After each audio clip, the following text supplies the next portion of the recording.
Well, good morning, everybody. So we started this stress series a couple weeks ago, and so we've talked about the pros and cons of stress, and all of this is still available online. If you missed any of these, I encourage you to go check it out. We talked about the pros and cons of stress, and then last week we talked about something called hectic stress, and hectic stress is when you're pulled in 1,000 directions, whether it's because of your schedule or whether it's because of your finances.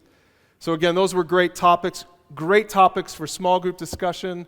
Great topics to talk through with your mentor. Couples, it's a great topic. If you're not in a small group yet, or if you don't have a mentor yet, then just husband and wife get together, pick a night of the week, and pull this thing out and talk about it. That's what it's about. We feel like we failed you if you just hear a message and don't go home and talk about it. We feel like we failed. So that's why we have these every week, so I encourage you to do that. If you want a small group, if you need a mentor, stop by that groups and mentor table or just use your welcome card to sign up, and we'll make sure to get you connected with somebody. So today we're talking about relational stress, and it's just such a great topic, stress, for right now, because we're not trying to rub anyone's nose in it. If you're not a follower of God yet, first of all, we invite you to be a follower of God, and this has been a great series for you to see the benefit of following God. The benefit of being a follower of Jesus. It's not just that we're going to go to heaven someday. That's a big plus for sure. But it also affects the way we live our lives. And so it also then, therefore, when we are followers of Jesus, he gives us an edge in dealing with stress. It's not that we're not going to have stress, but it's that we look at the world differently, or at least we should look at the world differently when we're followers of Jesus. Young people, I know school can be stressful, and not just the schoolwork. I know relationships can be stressful. I know social stuff can be stressful. I know social media can be stressful. So being a follower of Jesus actually gives you an edge, and I hope you'll understand that, and I hope your parents will take the time to talk you through these things, and I hope if you don't have a mentor, you'll get one. If you're not in a small group, you'll join one. If you don't come to Fusion, you'll come on Wednesday night so that you can process this stuff, because we really do. We have an edge when it comes to stress because we're followers of Jesus. And so today we're going to talk about this in relationship to people, because one of the most stressful things in life is people. Can I get an amen on that? Yeah, that didn't take much, I didn't think. I had a feeling that would resonate with you. I want you to do this in your mind right now. I want you to make 2 lists in your mind to get us warmed up. And you have to write this down. I thought about having you shout these names out. We're not even going to do that this morning. On one list there's 2 types of people, and I want you to put them on these 2 lists. One list is people you like. Okay, so get a couple, just 3 people right now, 3 people that you like. I want you to see their faces right now in your mind, okay? And then the other list is people you don't like. I want you to see those people as well. Again, we don't want this to be awkward. We're not going to have you shout names out or reveal your list, and don't write these down because the person sitting next to you, who knows what list they're on right now, right? But I want you to think of those 2 things. And I want you to think of question number 2 this week. This is a great one to talk about. Very good one to talk about. Question number 2 says this: are you more stressed out by people you like or by people you don't like? I think that's a good question, because I think initially, if you don't really think about it, I think if you don't take a relationship inventory of your life or a stress inventory, I think initially you might be like, well, it's obviously people I don't like stress me out. But that's probably not true. I know that that's not true in my life. Because people you don't like, you probably just don't spend much time with them, right? So they just don't stress you out. I mean, unless you don't like your spouse. Now we got problems. And so if your spouse is on that list, come talk to my wife afterward, and we'll sit down with you and help you through that. But for most of us, it's kind of easy, because people that we don't like, we can just kind of uninvite them, unfriend them, unfollow them. I don't know what the words are anymore. Unfacebook them, untwitter them. Are these words anymore? I don't know. But people that we like, we're around. And so those people are the ones that, they don't mean to stress us out, but those people are the ones that eventually bring stress into our lives. 2 people that I happen to like and love the most in this world probably right now stress me out the most in this world, my two kids. And it's not their fault. They're wonderful people. But it's just because I care so much about them, right? I like them, I care about them, so it's stressful. Young people, just be aware of that. You stress your parents out more than anyone else. It's not your fault, but quit it, okay? But anyway. So here's the thing, because really, if you take those lists, those two lists, it really can just be combined into one list. There's really only one kind of person in this world, and that's an imperfect person. The reason that there's stress in our lives and in our relationships, it's so simple, is because every person that you know is imperfect.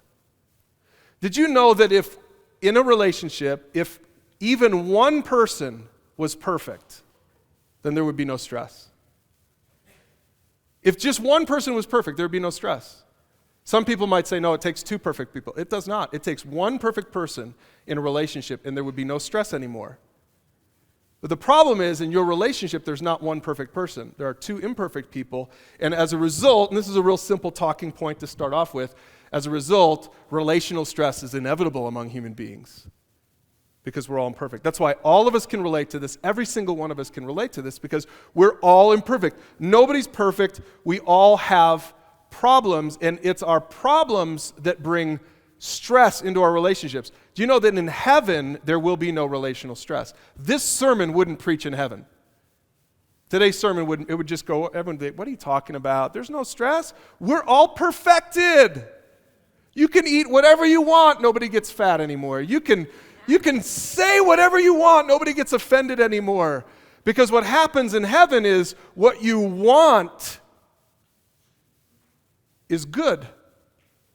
What you want to say is always good. See, in heaven, what happens is our hearts are perfected.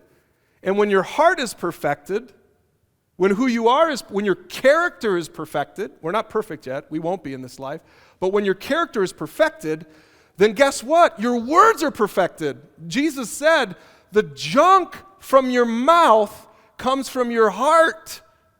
It doesn't come from your mouth. It doesn't come from your brain. It comes from your heart. It comes from who you are. And so in heaven, we're all going to be perfect. We're not going to have this problem in heaven. We're not going to say stupid things anymore. Kids aren't going to disobey their parents anymore. Hallelujah. Can I get an amen? This is wonderful. Like, this is good. This should be good news for everybody. But in the meantime, we're here, and we got imperfect people. So the thing is, Jesus answers this question. It's so simple. Jesus was like a Jedi. He was like, I don't know if I can say that, but I'm just he was like Yoda. Yoda was like Jesus. Let me say it like that. He had so much clarity. He was so clear. He understood everything. Jesus did.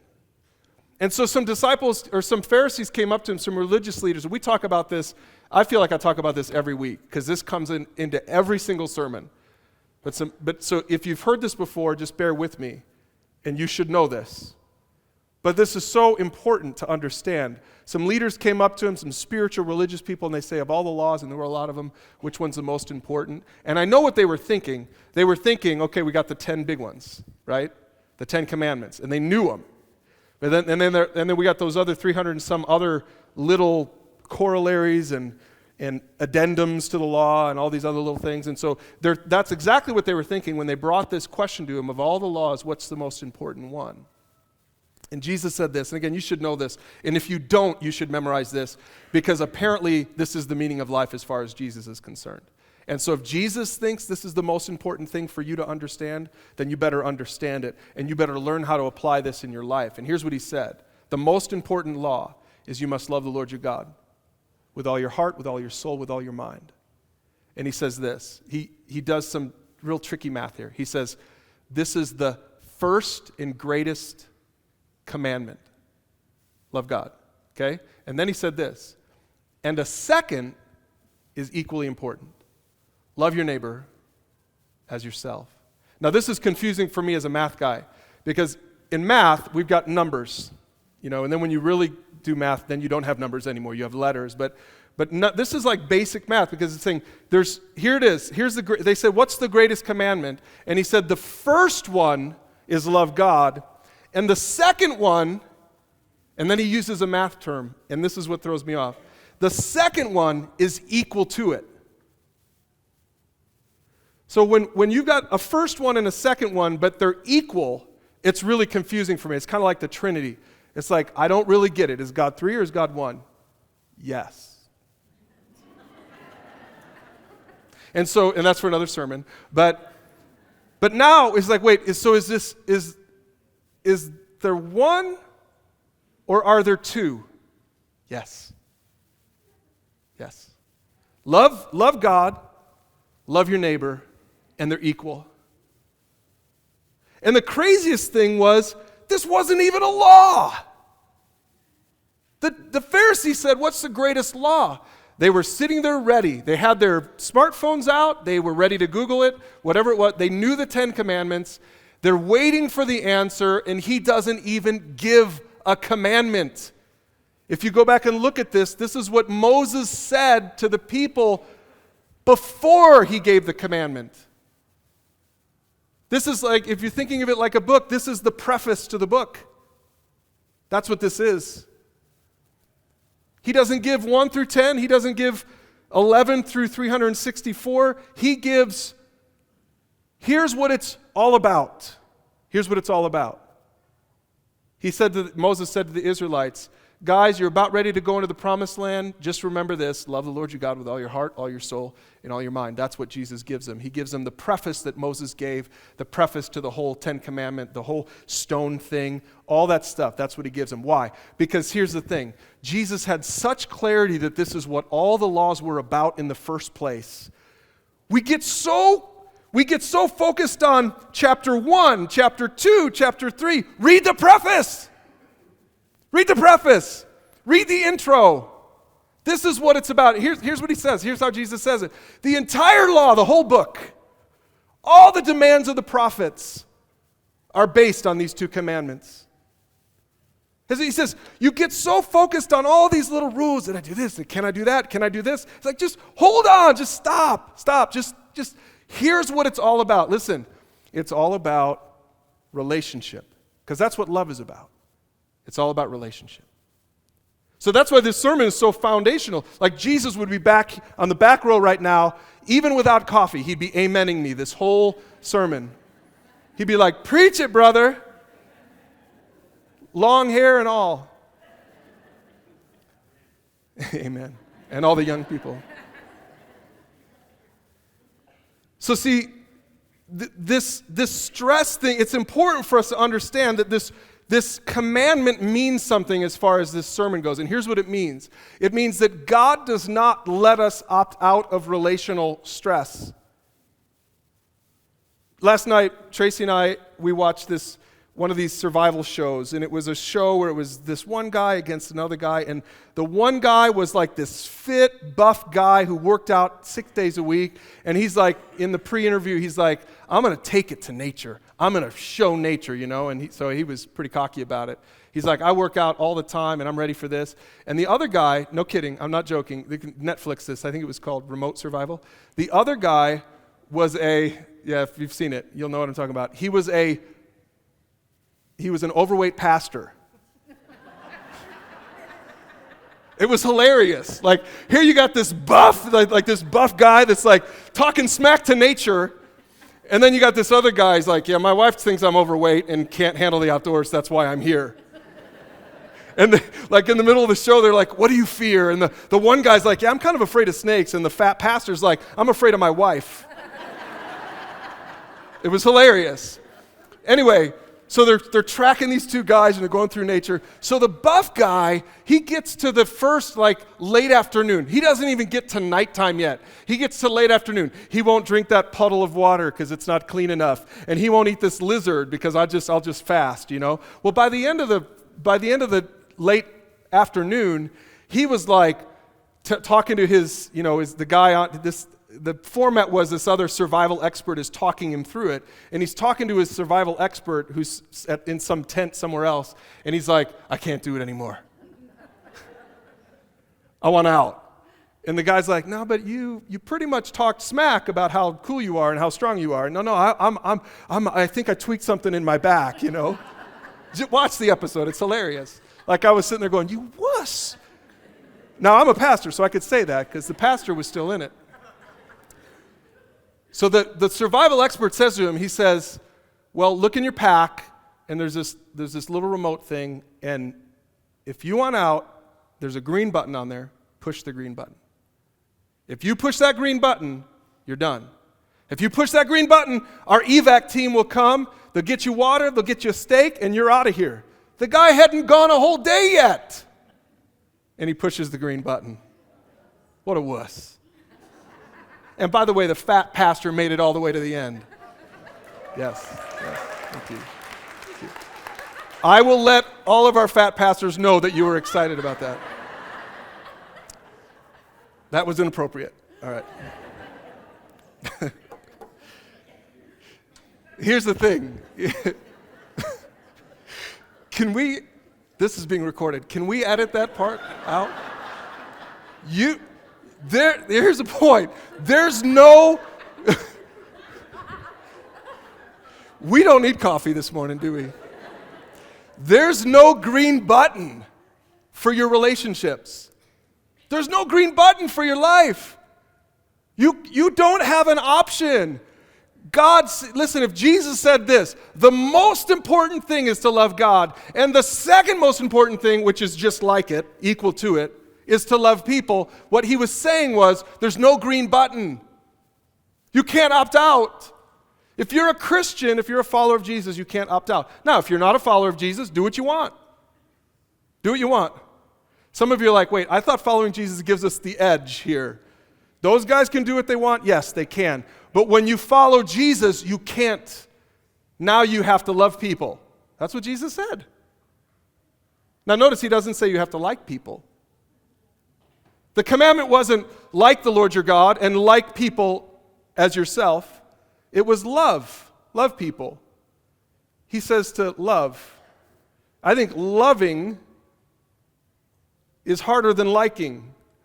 Liking is when you like somebody when they do something for you. Liking someone tends to be, if you think about it, it tends to be, what have you done for me lately? And I like you because of that. So liking someone tends to be sort of me-centered, whereas loving somebody is almost always other-centered. Loving somebody is looking outward, and this is what Jesus said. He said, you have to love people, even if you don't like them.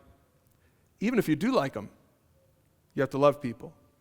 So what does love look like? Well, here's a list. 1 Corinthians 13. In fact, one of the questions, question number 5 in the questions this week, I'm going to read it to you because I'm going to have you do it right now, and then I hope you'll do it with your small groups or with your families or with a mentor this week. Question says this, read this passage, we're about to do that. Which item in the list is your strongest point and which is your weakest? So I want you to just do that in your own head as we go through this, because this is not just like a plaque for a wall. I read this whenever I do weddings, and I remember a few years ago I read this in a wedding, and after the wedding some woman came up to me and she said, that was such a wonderful poem. Who wrote that poem? And it was very sweet. Like she wasn't a Christian. She didn't know. She'd never heard this before. Some of you might be like, I've never heard this before. You're reading it right now. But this is like a very famous passage in the Bible. It's not a poem. It's not just for a plaque on your wall. Listen, we're supposed to live this. We're supposed to live like this. Let me just make sure we're connecting the dots. Jesus said in Matthew 22, love God, love others. And Paul says in 1 Corinthians 13, here's what love looks like. So what that means is, connect the dots, we're supposed to live like this. The longer we follow Jesus, the more we reflect this list.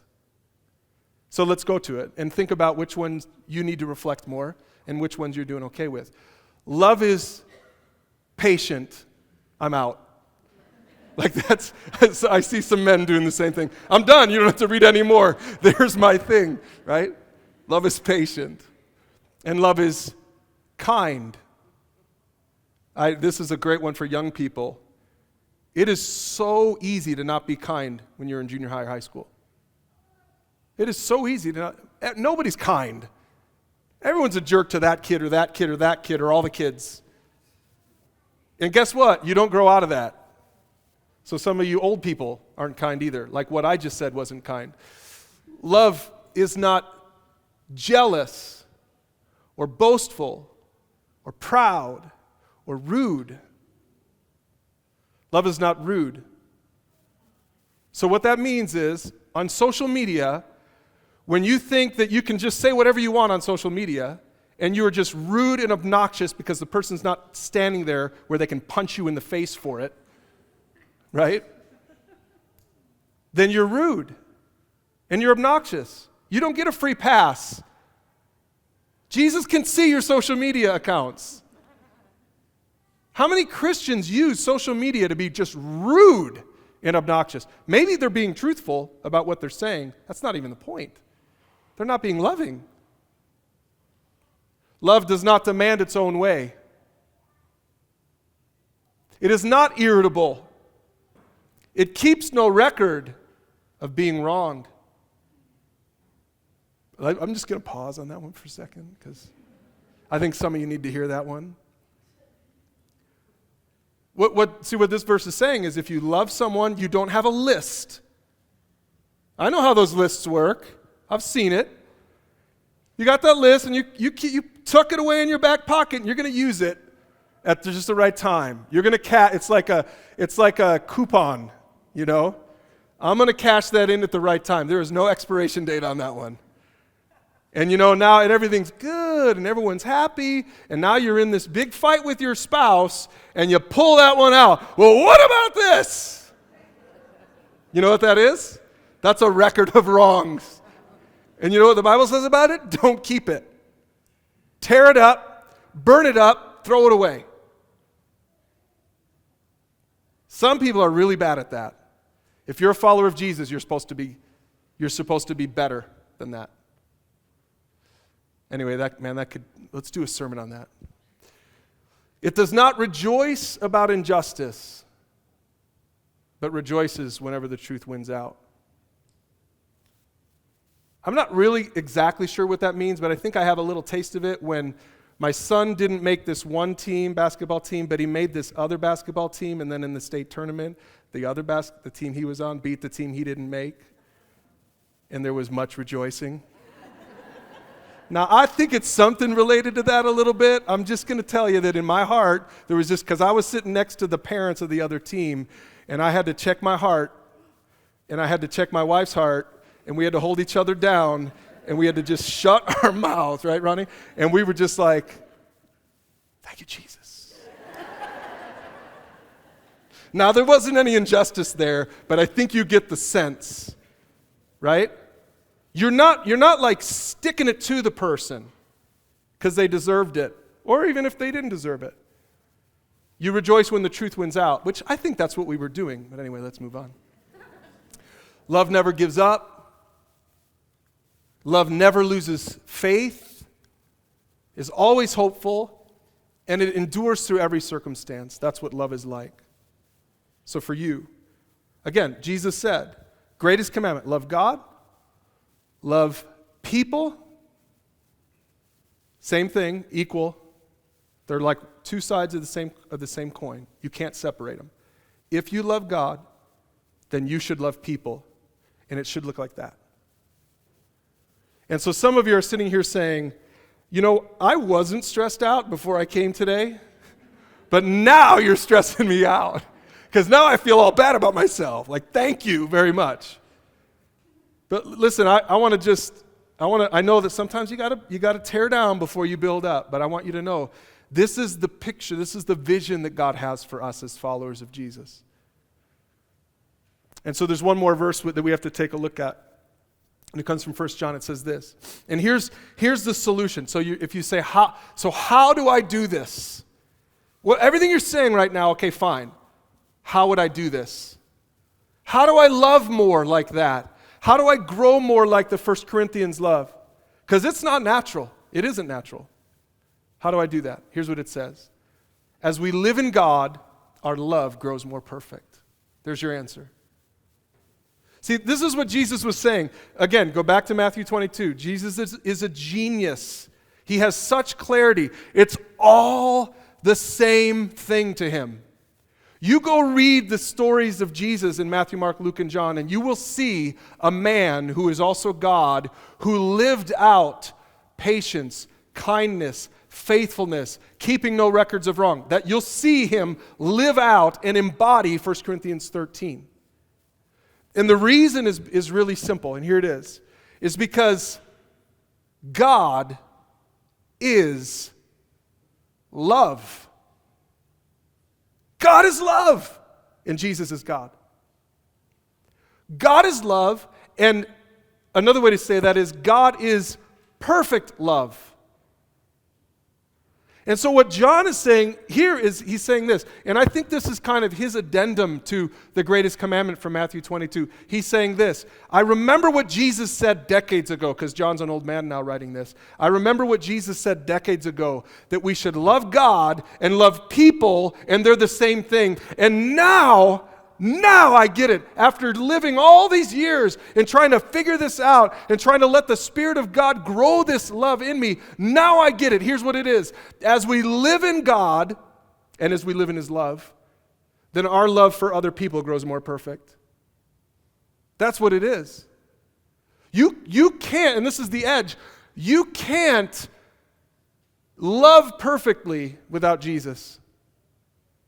If you try to separate, and I know some people do this, if you try to separate your relationship with God from your relationship with people, you cannot love people perfectly. Your love grows perfect as you relate to God and He relates to you. Now you relate to others like God relates to you, which is with love. And that's what John's saying. As we live in God, as we have a relationship with God, with all our heart and all our soul and all our mind and all our strength, then our love, not just for God, but for other people, grows more perfect. And he says, such love has no fear, because perfect love expels all fear. Another way to say that is it trashes fear. Perfect love trashes fear. God's perfect love for us. Please hear this, because I want you to hear this. God's perfect love for us, which was evidenced most greatly in the cross of Christ. God's perfect love for us trashes our fear. We don't have to be afraid. We don't have to have anxiety. We don't have to have stress when it comes to our relationship with God. You know why? Because someone in our relationship is perfect. And it's not you and me. It's God. Because God is perfect in our relationship, His perfection, His perfect love absorbs our imperfections. It keeps no record of wrongs or imperfections. Another word for that is sin. His perfect love trashes our fear and anxiety in relationship to Him. That's why as followers of Jesus, we don't have to wonder if we're okay with God. We're okay with God. You know why? Not because we're perfect, but because God is perfect. You don't have to wonder if you've kept that list good enough yet. His perfect love absorbs your imperfect love. And because of that, perfect love, His perfect love, expels, trashes fear. We don't have to be afraid in relationship with Him. We don't have to be insecure in relationship with Him. We don't have to say this or defend ourselves in relation. Do you know why? Because we don't need to defend ourselves in front of Him. He loves us perfectly already. The reason you get defensive or insecure is because you're imperfect and they're imperfect and you got two imperfect people battling and trying to prove each other to each other. God is good. He doesn't need you. He's perfect. And yet He still invites you and me into a relationship with Him. Man, and when we get that, we're like, I've got nothing to prove with God. Not because of me, but because of Him, because He died for me and absorbed my imperfections. Fear goes away. Anxiety and stress goes away in relationship to God. And now pretty soon we get to just live out this free, true, authentic, transformative relationship with someone who is perfect. And guess what happens? We become more perfect. That's what it's saying. as we live in this relationship with this mind-blowing being who is so far beyond us, who still loves us, then we begin to love like that. Now, when this person over here, when your spouse says something that was really rude, you're not going to be like, jump back at him. Guess what just happened? Your love absorbed that imperfection. When you don't have to throw it back, that's why I started by saying this. If there was even one perfect person in your relationship, there would be no stress. That's what this verse is saying. But see, this is how it works with us and God, but it doesn't work like this with me and my wife, or me and my kids, or you and your wife, or you and your kids. Because there's two imperfect people. But here's the edge that we have as followers of Jesus. As we live in God, our love grows more perfect. And we begin to get less stressed out. Don't you want that? That's what I want in my relationships. I want love that is perfected. I want to reflect the perfect love that God has already given to me, and we can have that because of Jesus Christ. I want to just say this. If you're here today and you have never accepted Christ, that's the first step. If you try to love without that, good luck with that. It's just not going to work.